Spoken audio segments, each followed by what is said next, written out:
Welcome to Let's Talk Development Football, where feature stars and leaders of the game connect. Whether a player, a coach, or a club owner, we are coming to you to talk all things development football. Mina ke uMapholoba ufuze fulela mashiya amahle ngatazoshumayela iqadi unyuswa esilana ke Clapham namhlanje la kade kudlala khona ifestival yama game we-GDL si joined by ucoach Sifiso, one of the best coaches with development football yase South Africa. He has won under 19 league 2 times. He was going to win it for the 3rd time today. Unfortunately, a goal difference, they lost to Mamelodi Sundowns.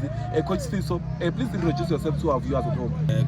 Kamalami, Coach Sifiso from Highlands Park under 19. Coach Sifiso from Highlands Park under 19. He has produced so many quality players. Adlala ku DDC amanye wawo, abo Thulufelo kuSikhukhune, abo Zwiri kuMagesi. Baningi kakhulu abadlala baphuma esandleni sakhe uCoach Sifiso. Coach Sifiso, asiqale lana kuleya namhlanje. How does it feel kuwena njengocoach kwi-team yonke nama players wakho losing the league nge-goal difference ku final day? Yeah, first of all, very disappointed but proud of these boys and the effort that they've put. But we're disappointed, but we should be proud to compete with the PSL team until the end. So proud of these boys, but it really hurts. But we move on. Useshilo-ke uCoach Sifiso, we move on sabantu. Kubhlungu kakhulu. Mina I'm one of the fans of the Highlands Park, ngilandele kakhulu Sano in Arends no Coach Sifiso under 19 wasala uCoach Sifiso I1 until today.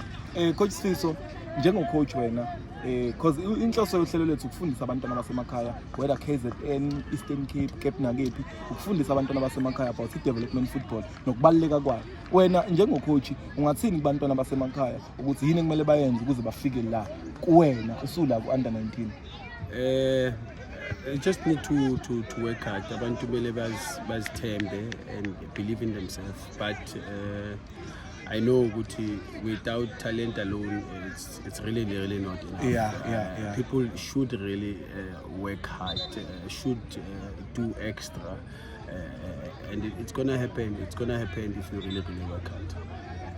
Babukeli bethu emakhaya ku development yase South Africa, this is one of the coaches abenza umsebenzi omuhle kakhulu. Mina ngumfo kaMapholo bengibafisela ukuthi ngiyafisa in the near future ukubabona lapha emathimini amakhulu kukona lapha ku PSL, because they know i-development yase South Africa. They've been there, they've done that. Coach Sifiso, i-relationship kumele ibe njani phakathi komdlali nomzali no-coach ukuze umntwana aye phambili? Kumele ube umzali, ube coach, ube parent. You must just be everything, because we must understand we are dealing with human beings before soccer players. Yeah. So it's very important to understand the background, because these kids are not the same, but it's very important that you become in everything, a guardian, a parent, and so on. And we've got boys that are here from KZN. Yeah. And They need that guidance. They need that guidance, and I always tell them that, guys, you came here to work. Nothing else. You did not come to Joburg you came here to work, and sometimes they come, they are emotional, but you are there, you must be there to help them. Actually, you must just not only be a coach, you must just be everything. Useshilo-ke uCoach Sifiso ukuthi umsebenzi wakhe mkhulu kakhulu, ucoach, uyi-psychologist, umzali kulabantwana abacoachayo. Coach Sifiso, umzali osekhaya ungamotivate kanjani yena ukuthi alekelele umntwana wakhe ukuthi afike la efisa ukuthi afike khona? It's not easy. I know for the parents, because bonke abazali, they wish their children to can go to school,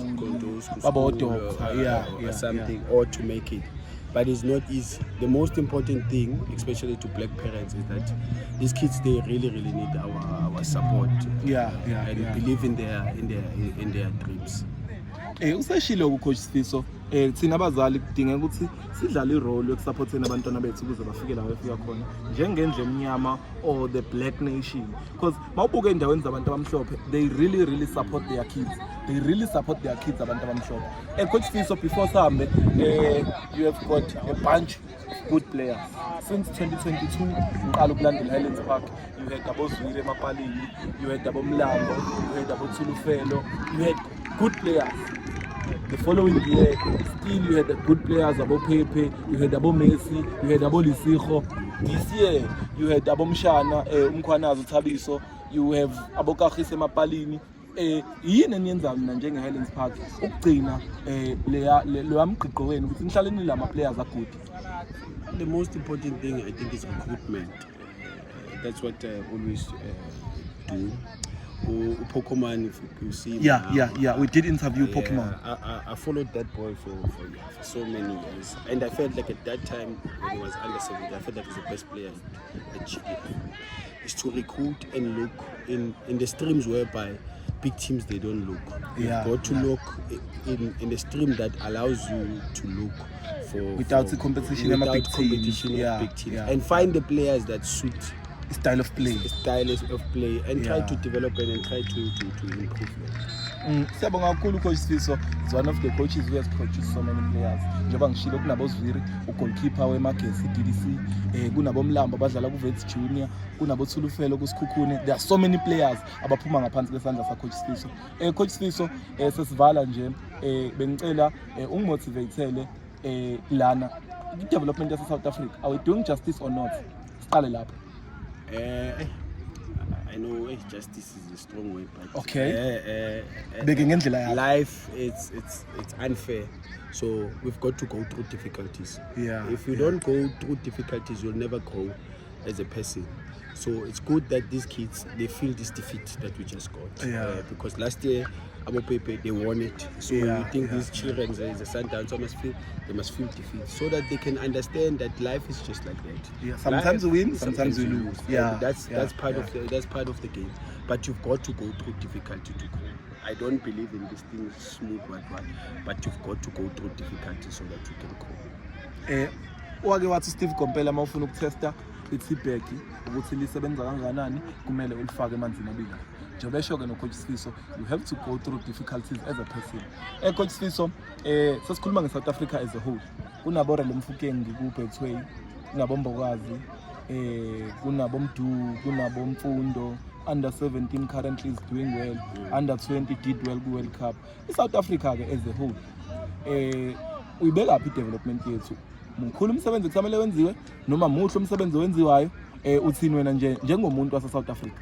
No. I think we're in a good part so far, and you can see that a lot of kids are playing in the PSL.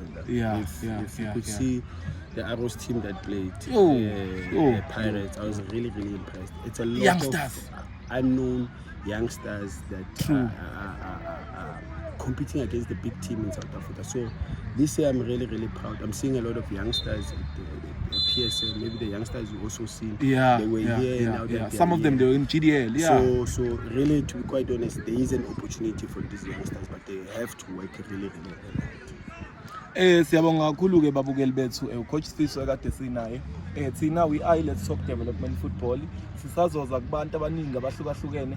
We wish to reach out to South Africa yonke. We wish to reach out to Africa yonke as Let's Talk Development Football. Please follow us on TikTok, subscribe on YouTube. We are Let's Talk Development Football. Thank you, Coach Sifiso. Thanks, Malina. Sharp.